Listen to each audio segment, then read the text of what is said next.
අයුබෝවන් උණුසුම්පුවත් ලද සැනින් ගෙන එන ලෝකවටේ YouTube නාලිකාවට ඔබව සාදරයෙන් පිළිගන්නවා.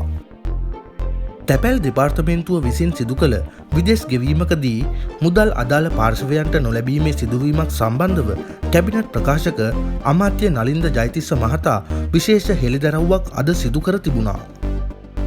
කැබිනට් තීරණ දැනුම්දීමේ මාධ්‍ය හමුවට එක්වෙමින් අමාත්‍යවරයා මහා භාණ්ඩාගාරය විසින් ගෙවූ ඇමරිකානු ඩොලර් මිලියන 2.5ක මුදල සම්බන්ධව පැහැදිලි කරමින් සිටින අතරතුර තැපැල් දෙපාර්තමේන්තුවේ මෙම සිදුවීම සම්බන්ධව අනාවරණය කර සිටියා.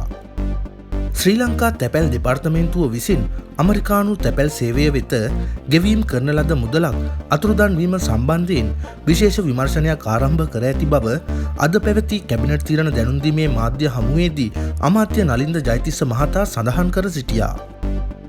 ඒ අනුව ඇමරිකානු ඩොලර් ලක්ෂ 6ක මුදලක් අතුරුදන් වීම සම්බන්ධයෙන් මෙම විමර්ශන සිදු කරන බවයි අමාත්‍යවරයා වැඩිදුරටත් පවසා සිටියේ.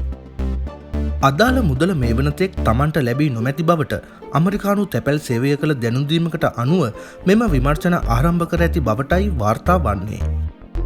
උණුසුම්පුවත් ලද සැනින් ගෙන එන ලෝකවටේ YouTube නාලිකාව දැන්ම සබස්ක්‍රයිබ් කරන්න.